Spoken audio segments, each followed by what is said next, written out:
पशुपालन निदेशालय के सभागार में आज राज्य गौ सेवा आयोग की एक महत्वपूर्ण बैठक हुई। बैठक की अध्यक्षता आयोग के अध्यक्ष राजीव रंजन प्रसाद ने की। बैठक के दौरान आयोग की आगामी योजनाओं के चयन और उनके क्रियान्वयन पर चर्चा की और गई। झारखंड बैठक में 12 रांची महत्वपूर्ण बिंदुओं पर चर्चा हुई। बैठक के बाद 2023-24 पत्रकारों से बातचीत में आयोग के अध्यक्ष राजीव रंजन प्रसाद ने कहा, जुलाई माह तक के व्यय का अनुमोदन करवाया। आप सभी जानते हैं कि गौ सेवा आयोग जब से हम लोगों ने पदभार ग्रहण किया है, हमारी जो प्राथमिकता रही है कि इस राज्य की पहचान एक गौ संरक्षक और गौ संवर्धक राज्य के रूप में किस प्रकार से सुनिश्चित हो सके और गौशालाएं किस प्रकार से आत्मनिर्भर बने, और उसी दिशा में हम लोग प्रयासरत हैं। हम लोगों ने हाल ही में जो हमारी एक बड़ा भव्य कार्यक्रम हुआ था, जो पायलट प्रोजेक्ट के तहत हम लोगों ने गोबर प्रसंस्करण के तहत आज की बैठक में भी ये निर्णय लिया कि जो पायलट प्रोजेक्ट हम लोगों ने रांची के 10 प्रखंडों में किया था, उसको अब पूरे राज्य स्तर पर करेंगे और लगभग 5,500 महिलाओं को हम लोग पूरे प्रदेश के अंदर मास्टर ट्रेनर के रूप में परिणत करके इस महिलाओं के समृद्धि अभियान को आगे बढ़ाने का काम करेंगे। प्रत्येक जिले में लगभग 200 महिलाओं का चयन करके ठीक उसी प्रकार से उनकी समृद्धि किस प्रकार से हो, वो गोबर प्रसंस्करण का कार्यक्रम चलाएंगे। इसके अलावा जो सबसे महत्वपूर्ण विषय था कि जो जटिलता गौ सेवा आयोग में निबंधन को लेकर के था, जिसको लेकर के कहीं ना कहीं हम कहेंगे कि कुछ खास जिलों में निबंधन अभी तक नहीं हो पाया है। अभी तक मात्र 15 ऐसे 16 जिले हैं जहां से 23 निबंधित गौशालाएं संचालित होती हैं। और सरकार की जो भावना है, माननीय मंत्री जी की जो भावना है, उन्होंने पिछले कार्यक्रम में ही इस बात का उद्घोष किया था कि हमारा प्रयास है कि हम ऐसी व्यवस्था सुनिश्चित करें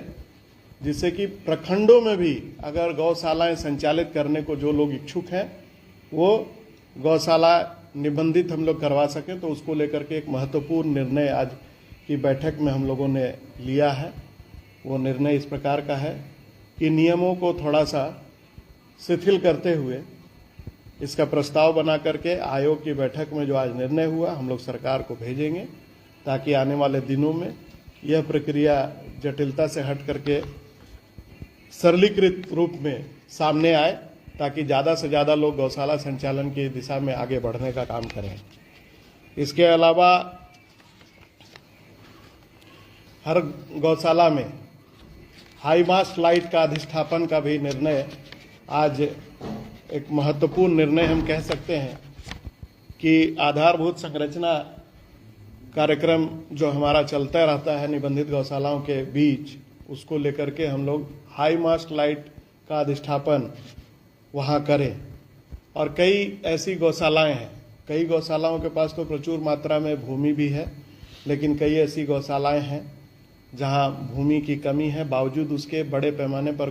गौ संरक्षण और गौ संवर्धन का कार्य सुचारू रूप से चल रहा है। ऐसे गौशालाओं में भी और अन्य गौशालाओं में एक हाइड्रोपोनिक चारा का प्रस्ताव हम लोगों ने पारित करवाया, क्योंकि एक तकनीक है जिससे हाइड्रोपोनिक चारा उत्पादित किया जा सकता है, हरा चारा जिसको हम लोग कहते हैं, वो कम जगह में, उसको लेकर के भी हम लोगों ने अनुमोदन करवाया। अब इसको गौशालाओं के माध्यम से अगर हमारे सामने कोई प्रस्ताव आएगा तो आयोग उस पर काम करेगी। एक जो महत्वपूर्ण निर्णय था कि रांची गौशाला न्यास हरमू रोड पर 75 गोवंशीय पशुओं के लिए भोजनादि मद के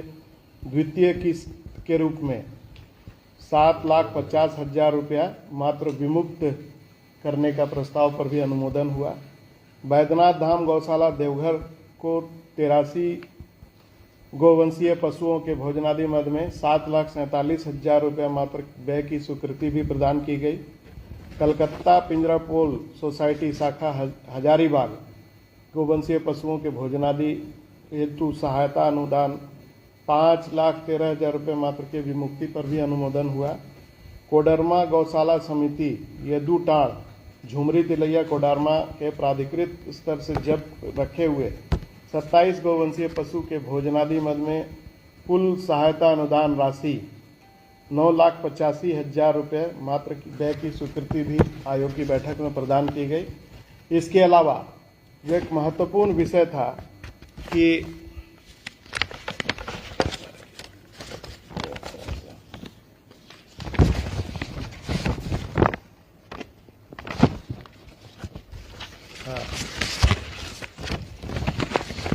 दुर्घटनाग्रस्त असहाय बेसहारा गौवंशीय पशु को राज्य के निबंधित गौशालाओं में रखने पर उनके भोजनादि मद में प्रचलित दर से भुगतान किए जाने के प्रस्ताव पर भी अनुमोदन किया गया। क्योंकि आप सभी जानते हैं कि अधिनियम के तहत जो प्रावधान है उसके तहत सिर्फ और सिर्फ गोकसी के लिए ले जाए जाने वाले